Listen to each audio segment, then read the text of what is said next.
Hello दोस्तों, good morning. स्वागत एक बार फिर से आप सभी का एमजेटी एजुकेशन में। दोस्तों आज है 12 जुलाई। आज की वीडियो में हम लोग बात करेंगे 12 जुलाई 2022 के मोस्ट इंपोर्टेंट करंट अफेयर के क्वेश्चंस के बारे में। अगर वीडियो पसंद आए तो वीडियो को लाइक और शेयर जरूर कर देना, चैनल को सब्सक्राइब जरूर करना, जिससे आने वाली वीडियोज का नोटिफिकेशन आपको मिलता रहे।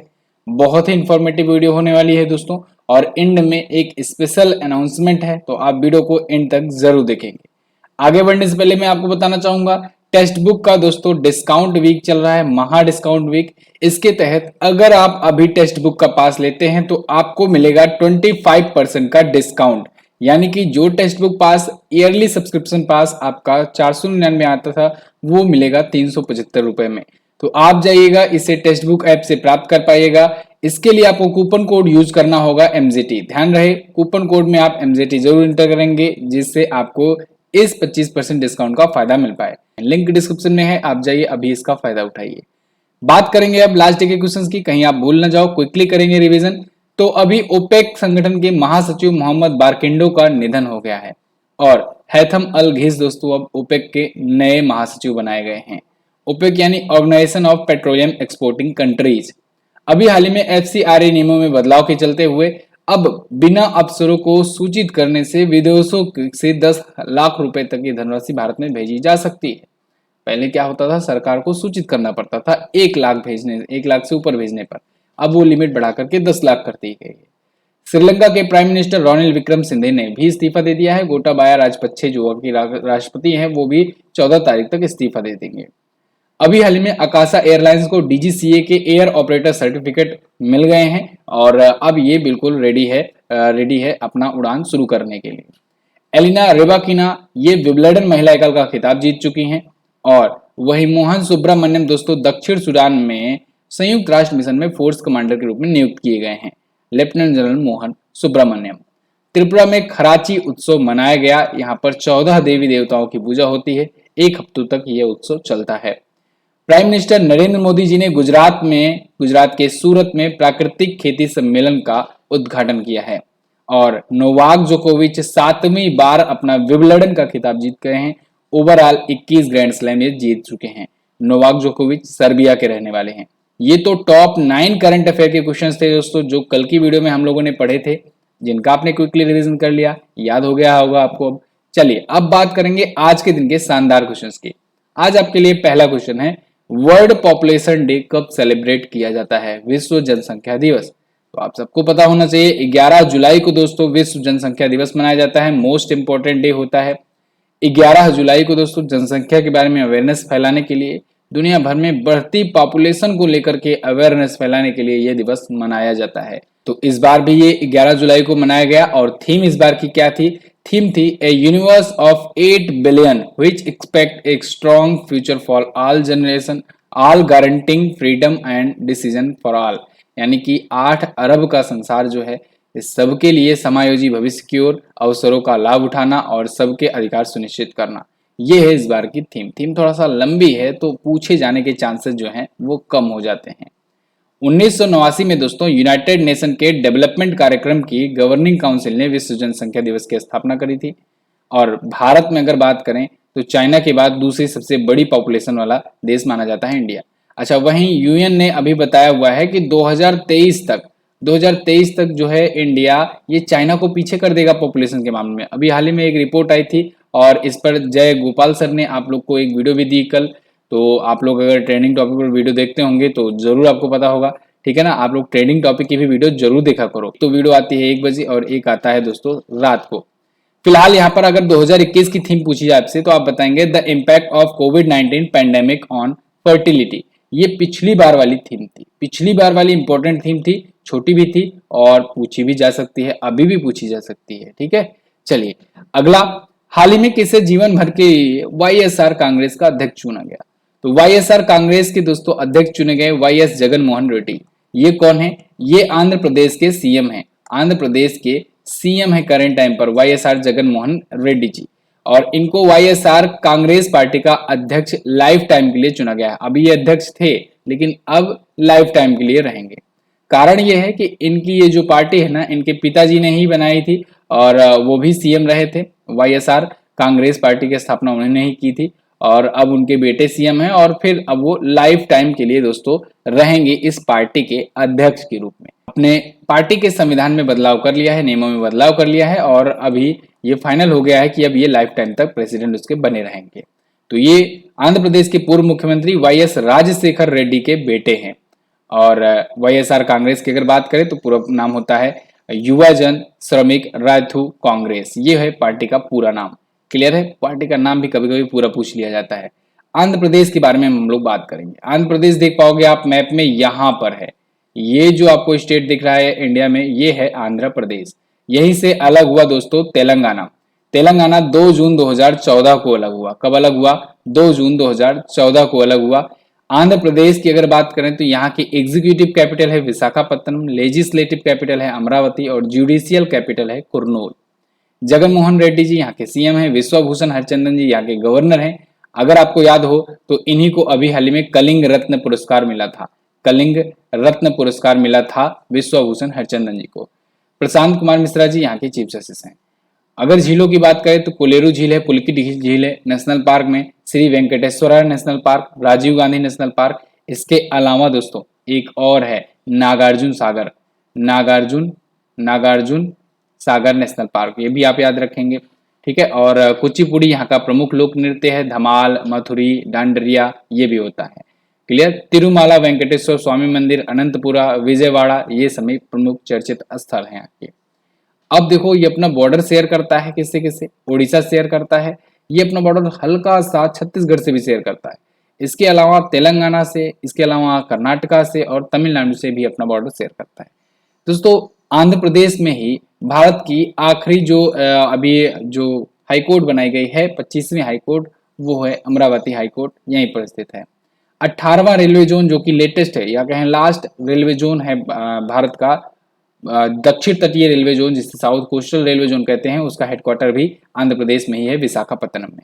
क्लियर है। जिलों की संख्या 26, 175 विधानसभा में सीटें, लोकसभा में 25, राज्यसभा में 11 सीटें।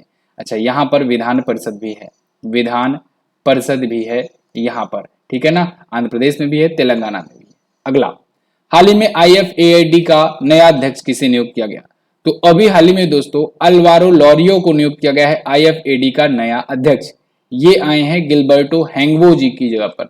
गिलबर्टो हैंगवो आपको पता होगा दोस्तों, अब ये किसके बन गए हैं अध्यक्ष? ILO के, इंटरनेशनल लेबर ऑर्गेनाइजेशन के नए अध्यक्ष बन गए हैं गिलबर्टो हैंगवो, जिनके बारे में मैं आपको कई बार बता चुका हूं पहले भी, ठीक है, कई महीनों पहले इनकी नियुक्ति हुई है। और अब चूंकि ये पद खाली था IFAD का, तो अब यहाँ पर अल्वारो लोरियो नियुक्त किए गए हैं। यहाँ पर आप आर्टिकल देख पाओगे, Alvaro Lario named as new president of IFAD। IFAD है क्या? इसका मतलब होता है दोस्तों international fund for agriculture development. क्या? International fund for agriculture development. तो इसके अब नए प्रेसिडेंट होंगे, ये 7वें अध्यक्ष होंगे। अगर हम लोग बात करें IFAD की स्थापना की तो 1970 में हुई थी, रोम इटली में इसका हेडक्वार्टर है। अच्छा, ये international fund for agriculture development है, तो देखो एग्रीकल्चर मिल रहा है और फंड मिल रहा है। इससे रिलेटेड मुझे एक संस्था याद आ गई, UNFAO, united nation food and agriculture organisation, और इसका हेडक्वार्टर भी कहां पर है? रोम इटली में है। क्लियर है। स्थापना कब हुई थी? 16 अक्टूबर को हुई थी 1945 में। और 16 अक्टूबर को इसलिए हम लोग क्या मनाते हैं? विश्व खाद्य दिवस, विश्व खाद्य दिवस, ठीक है ना। अच्छा, एक बात मुझे कमेंट में बता दो कि विश्व खाद्य सूचकांक में भारत किस स्थान पर है? चलो जल्दी से बताओ। अगला, भारतीय ओलंपिक संघ का स्पोर्ट परफॉर्मेंस और लाइफ स्टाइल पार्टनर निम्न में से कौन सा होगा? भारतीय ओलंपिक संघ का स्पोर्ट परफॉर्मेंस और लाइफ स्टाइल पार्टनर दोस्तों अब JSW कंपनी को चुना गया है। JSW की ही कंपनी है दोस्तों, JSW स्टील। तो JSW कंपनी जो है यहाँ पर ये ज्वाइन कर चुकी है IOA performance and life style partner के रूप में। तो इंडिया के खिलाड़ी जब भी दोस्तों बड़े बड़े इवेंट में पार्टिसिपेट करेंगे खेलों में, तो फिर वहां पर परफॉर्मेंस और लाइफ स्टाइल पार्टनर रहेगा JSW, ठीक है ना। जैसे फॉर एग्जांपल अभी कॉमनवेल्थ गेम होने वाला है 2022 का बर्मिंघम में, तो उसमें, इसके अलावा हांगजो में दोस्तों जो एशियन गेम्स होने वाला है, हालांकि अब ये टल गया है, 2023 में होगा, ध्यान रखिएगा एक पॉइंट को, ये हांगजो चाइना में होने वाला था एशियन गेम्स इस बार, लेकिन ये 1 साल के लिए टाल दिया गया है, ठीक है, 2023 में आयोजित होगा। ये क्वेश्चन मैं बता चुका हूं आप लोग को। इसके अलावा पेरिस में 2024 में ओलंपिक खेल जो होंगे तो उन सब में ये स्पोर्ट परफॉर्मेंस और लाइफ स्टाइल पार्टनर होगा आईओए का, यानी इंडियन ओलंपिक एसोसिएशन का, भारतीय ओलंपिक संघ का। क्लियर है बिल्कुल ना। अच्छा, इंडियन ओलंपिक संघ के बारे में अगर बात करें तो 1927 में स्थापना हुई थी। अनिल खन्ना इसके अध्यक्ष हैं और नई दिल्ली में इसका हेडक्वार्टर है। अगला देखते हैं, यहाँ पर भी सेम चीजें आप देख पाओगे। अच्छा, या ये तो आईओसी के बारे में बात है भाई, अभी तो हमने आईओए के बारे में बात किया, भारत वाले के ओलंपिक संघ के बारे में। यहाँ पर आप आईओसी के बारे में बात करेंगे। इसकी स्थापना 23 जून 1894 में हुई थी और इसी वजह से 23 जून को हम लोग क्या मनाते हैं, ओलंपिक दिवस मनाते हैं। क्या मनाते हैं, ओलंपिक डे सेलिब्रेट करते हैं 23 जून को प्रत्येक वर्ष। 1894 में स्थापना हुई, फिर 1896 में पहला आधुनिक ओलंपिक खेल खेला गया। ठीक है, लुसाने स्विट्जरलैंड में इसका हेडक्वार्टर है और थॉमस बाक जी इसके वर्तमान में है प्रेसिडेंट इंटरनेशनल ओलंपिक कमेटी के। अगला, हाल ही में किस केंद्रीय मंत्री ने एनसीआर के लिए जियो पोर्टल परिमन लॉन्च किया? तो अभी हाल ही में दोस्तों केंद्रीय मंत्री हरदीप सिंह पुरी जी ने एनसीआर के लिए, जो दिल्ली एनसीआर है ना, नेशनल कैपिटल रीजन, उसके लिए जियो पोर्टल परिमन लॉन्च किया हुआ है। यहाँ पर आप आर्टिकल देख पाएंगे, NCR planning board open it Jio portal for public. तो यहाँ पर इन्होंने एक परिमन नाम से पोर्टल लॉन्च किया हुआ है और हरदीप सिंह पुरी जी आपको पता होगा दोस्तों, केंद्रीय आवास और शहरी मामलों के मंत्री हैं, तो इन्होंने इसे लॉन्च किया है परिमन। ठीक है, तो अभी नेशनल कैपिटल रीजन के लिए ये लॉन्च किया गया है। नेशनल कैपिटल रीजन है क्या, इसको समझिए पहले। तो नेशनल कैपिटल रीजन यानी एनसीआर जो है दोस्तों, ये दिल्ली, हरियाणा, उत्तर प्रदेश और राजस्थान, इन एरिया के कई पार्ट्स को, छोटे छोटे क्षेत्रों को मिला करके एक ऐसा रीजन तैयार किया गया है, नेशनल कैपिटल रीजन, जहां पर एक विशेष सुविधाएं दी जाती हैं, जहां पर दोस्तों एक समझ लो वहां का एक स्पेशल तौर से डेवलपमेंट किया जाता है। तो ये 55,000 वर्ग किलोमीटर में फैला हुआ है। 1985 में सबसे पहले इंट्रोड्यूस किया गया था और इसके लिए एक बोर्ड का गठन किया गया था, राष्ट्रीय राजधानी क्षेत्र योजना बोर्ड। तो इसके तहत इसका शहरीकरण स्तर 62.6% किया गया है। मतलब इसका उद्देश्य ये है कि जैसे कोई भी मीटिंग होती है, कुछ भी होता है, वो दिल्ली में ही होता है, तो दिल्ली के आसपास क्षेत्रों को भी थोड़ा सा डेवलप कर दिया जाए अच्छे तरीके से, जिससे जो भी विदेशी आए या फिर जो भी चीजें हों, मेन चीजें, तो मतलब शहरीकरण रहे कुल मिलाकर के। समझ रहे हो ना आप लोग। चलिए, तो फिलहाल अब बात करेंगे हम लोग क्रांति बैच की। ये बहुत ही जबरदस्त बैच है और आज आपके लिए दोस्तों अंतिम मौका है। आज अगर आप लेते हो तो ये मात्र मिलेगा आपको 799 में। अब पहले फीचर्स सुन लो। इसमें आपको चैप्टर वाइज डिटेल वीडियो मिलेंगी, यूपी ट्रिपल एससी पीटी का डिटेल क्लास नोट्स मिलेगा, करंट अफेयर की ई बुक आपके एग्जाम तक बिल्कुल फ्री मिलने वाली है, सिलेबस कंप्लीट कराया जाएगा एग्जाम के पहले पहले और प्रैक्टिस सेट भी आपके करा दिए जाएंगे। इसके अलावा इस बार दोस्तों एक खास चीज किया जा रहा है कि आपके घर तक एक एक ऑफलाइन बुक भी प्रोवाइड कराई जाएगी, पहुंचाई जाएगी। तो वो सब चार्ज हमारे ऊपर रहेगा। तो वो सब चीजें मतलब कि आपको ऐसा होगा कि ऐसी फीलिंग आएगी कि आप पढ़ भी रहे हो और साथ ही साथ आपको एक ऑफलाइन पुस्तक भी मिल जा रही है जिसमें आप अच्छे तरीके से पढ़ पा रहे हो, क्योंकि देखो ऑफलाइन पुस्तक से पढ़ने में थोड़ा सा ज्यादा अच्छा लगता है। तो फिर ये एक ऐसा बैच है जो आपको पूरा का पूरा जरूर सफलता तक ले जाएगा। तो आप इसे ज्वाइन कर सकते हो मात्र 799 में। क्रांति batch UP triple SC PT का ये लाइव हो चुका है। जाओ गूगल प्ले स्टोर से एमजीटी ऐप डाउनलोड करो, वहीं पर ये आपको मिलेगा बैच।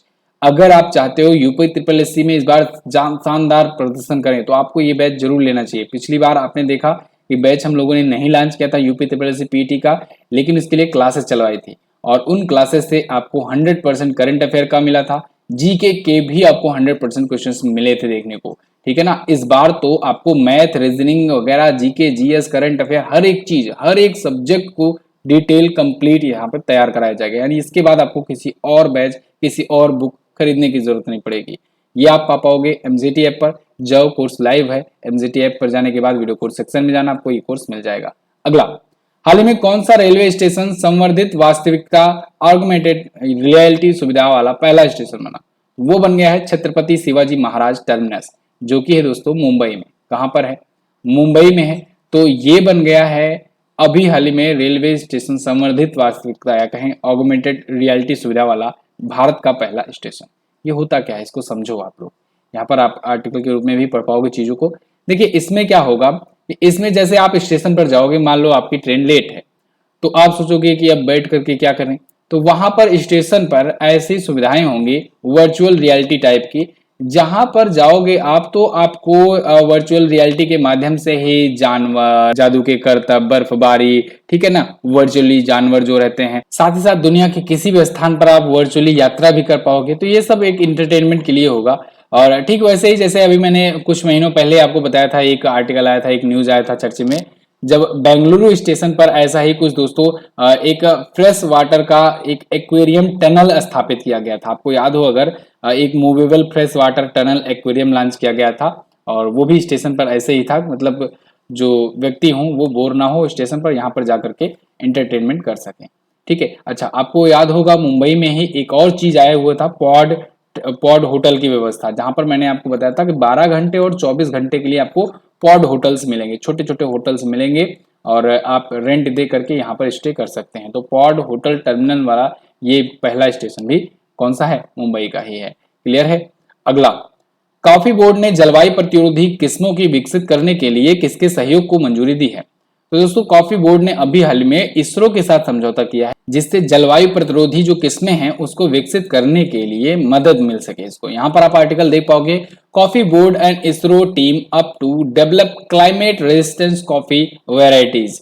तो इसके तहत होगा क्या कि इसरो की मदद से कॉफी बोर्ड को एक ऐसा एनवायरनमेंट के बारे में पता लग पाएगा जिससे वो उस हिसाब से डेवलप कर सकेंगे, विकसित कर सकेंगे, खेती कर सकेंगे कॉफी का। कारण यह है दोस्तों कि पिछले दिनों में बहुत सारे कॉफी की खेतियां बर्बाद हो गई क्लाइमेट चेंजेस की वजह से, या फिर कहें कि सही अनुमान जलवायु के बारे में ना हो पाने की वजह से। तो यहाँ पर कॉफी बोर्ड ने इसरो के साथ समझौता कर लिया है, और अब इसरो जो होगा ये इंफॉर्मेशन देगा अपने सैटेलाइट के माध्यम से कॉफी बोर्ड को, और ये लोग मिल करके एक प्रकार से एक ऐसा मतलब मटेरियल, या कहें कि इस एक ऐसा उत्पाद, एक ऐसा बीज दोस्तों डेवलप करेंगे जो कि जलवायु अगर चेंज भी होता है तो फिर तो भी इनको मदद मिलेगी, इनको इनका नुकसान नहीं होगा कुल मिलाकर के। ठीक है ना। तो इसरो जो है इसकी स्थापना 1969 में करी गई थी बेंगलुरु में, और इसका हेडक्वार्टर है, एस सोमनाथ जी इसके अध्यक्ष हैं, विक्रम साराभाई दोस्तों इनके संस्थापक रहे हैं इसरो के। क्लियर है। इसरो के आगामी मिशन की अगर हम बात करें, यहीं से रिवाइज कर लेते हैं, तो दोस्तों एक शुक्र मिशन लगा पड़ा है, शुक्र मिशन जो है ये लॉन्च होने वाला है। इसके अलावा दोस्तों चंद्रयान 3 जो है ये चंद्रयान 2 का ही एकदम बिल्कुल सेम होगा। और इसके बाद फिर आदित्य 11 जो है ये सौर मिशन होगा। इसके अलावा समुद्रयान लगा हुआ है, समुद्रयान, ठीक है ना, चेन्नई से लॉन्च किया जाएगा। इसके अलावा और क्या मैंने आपको बताया था एक चीज और, गगनयान, सबसे इंपॉर्टेंट, गगनयान के तहत अंतरिक्ष में मनुष्यों को भेजा जाएगा। तो ये सभी इसरो के आगामी मिशन है, आपको याद रखने हैं। हाल ही में किस बैंक ने ओपन बैंकिंग सैंडबॉक्स और मेटावर्स वर्चुअल लॉन्च किया है? तो अभी हाल ही में यूनियन बैंक ऑफ इंडिया ने इसे लॉन्च किया है दोस्तों। यहाँ पर आप आर्टिकल देख पाओगे, union bank launch open banking sandbox and metaverse virtual launch. तो ये क्या है? अब देखो, बहुत सारी बैंकें जो है ना ये मेटावर्स की तरफ बढ़ रही हैं। मेटावर्स है एक वर्चुअल दुनिया है दोस्तों, वर्चुअल रियलिटी वाली दुनिया है। अब यहाँ पर लोग वर्चुअली ही अपना मेटावर्स के जरिए अपना जो भी बैंक से रिलेटेड जो भी डिटेल्स होगी, लोन होगा, सरकारी सहायता कार्यक्रम होगा, ये सब चीजें मेटावर्स के द्वारा वो लोग देख सकेंगे। अभी आपको याद हो अगर, जेपी मॉर्गन एक बैंक है उसके बारे में मैंने आपको बताया था। जेपी मॉर्गन बैंक दुनिया की पहली बैंक बनी थी जो मेटावर्स में लॉन्च करी गई थी। फिर कुछ दिन पहले ही मैंने आपको किया.ai के बारे में बताया था, जो कि भारत की पहली बैंक बनी थी। किया.ai जो है ये भारत की पहली बैंक बनी थी जो मेटावर्स में अपना बैंकिंग सिस्टम शुरू किया था जिसने। और अब यूनियन बैंक ऑफ इंडिया इसी सेक्टर में आगे बढ़ रहा है। ठीक है, इसने अपना ओपन बैंकिंग सैंडबॉक्स और मेटावर्स वर्चुअल लॉन्च किया है। यूनियन बैंक ऑफ इंडिया की स्थापना दोस्तों 1919 में करी गई थी। मुंबई में हेडक्वार्टर और सीईओ हैं ए मनी मेखलाई। ये नई सीईओ बनी है और पहली महिला है, याद रखिएगा, पहली महिला सीईओ है। एमडी और सीईओ कौन है? N Manimekalai, union bank of India की। अगला, हाल ही में माई होम इंडिया द्वारा कहां पर युवा सम्मेलन आयोजित किया गया? तो माई होम इंडिया ने अभी हाल में युवा सम्मेलन दोस्तों आयोजित किया है नई दिल्ली में। प्रेसिडेंट कोविंद जी ने इस बारे में यहाँ पर कहा है, वो भी इसमें शिरकत किए थे। और ये जो है ये इवेंट बहुत बड़ा इवेंट था, और प्रेसिडेंट कोविंद का समझ लीजिए कि अब लास्ट इवेंट्स में से एक है, क्योंकि आपको पता होगा कि 24 जुलाई तक ही ये प्रेसिडेंट रहने वाले हैं, और इसके बाद 25 जुलाई से 25 जुलाई से द्रौपदी मुर्मू जी दोस्तों बन जाएंगी प्रेसिडेंट और 18 जुलाई को प्रेसिडेंट पद का चुनाव होना ही है। ठीक है ना, तो ये चीजें भी आपको याद रखनी है। तो फिलहाल नई दिल्ली में युवा सम्मेलन में ये गए थे प्रेसिडेंट रामनाथ कोविंद जी। ओके, तो वहां पर इन्होंने इसके बारे में बताया, स्पीच दिया है। भारत में 103 यूनिकॉर्न हो चुके हैं, इसके बारे में भी बातचीत चली है। और आपको पता होगा 100वां यूनिकॉर्न कौन है, नियो बैंक। नियो बैंक जो है भारत का 100वां यूनिकॉर्न है। और यूनिकॉर्न के बारे में आपको वैसे बता ही चुका हूं, ऐसी कंपनी जिसका $1 बिलियन का मार्केट कैप हो जाए। ठीक है ना, तो वो ऐसा स्टार्टअप जो होता है वो यूनिकॉर्न स्टार्टअप कहलाता है। तो फिलहाल माई होम इंडिया ने वन इंडिया और कर्मयोगी जैसे पुरस्कारों की भी स्थापना करी हुई है। क्लियर है ना, अगला देखते हैं। हाल ही में गोवा शिपयार्ड के नए प्रमुख कौन बनाए गए? तो गोवा शिपयार्ड के नए प्रमुख बनाए गए हैं दोस्तों कौन? ब्रजेश कुमार उपाध्याय जी। ब्रजेश कुमार उपाध्याय दोस्तों ये अब गोवा शिपयार्ड के नए प्रमुख होंगे। अभी आपको एक और नाम दिख रहा है आर के गुप्ता, इन्हें उप चुनाव आयुक्त बनाया गया है। अगर आपको याद हो कुछ दिन पहले ही मैंने आपको बताया था, उप चुनाव आयुक्त बनाया गया है। ठीक है ना, तो गोवा शिपयार्ड लिमिटेड के प्रमुख होंगे अब ब्रजेश कुमार उपाध्याय। यहाँ पर आप आर्टिकल देख पाओगे। गोवा शिपयार्ड लिमिटेड की स्थापना 1957 में हुई थी, हेडक्वार्टर इसका गोवा में ही है।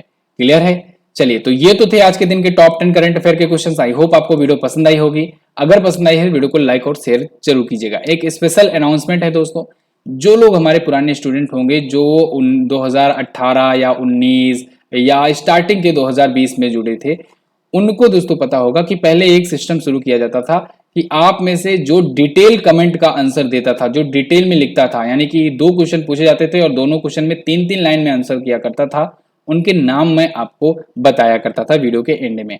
तो अब वो चीजें फिर से कुछ शुरू करने वाला हूं, क्योंकि उससे बहुत ज्यादा फायदा होता था। फायदा ना सिर्फ उस स्टूडेंट का होता था जो डिटेल में कमेंट करता था, क्योंकि उसको लिखने पर चीजें याद हो जाया करती थी, बल्कि उन स्टूडेंट्स को भी होता था जो लोगों के कमेंट्स को पढ़ते थे।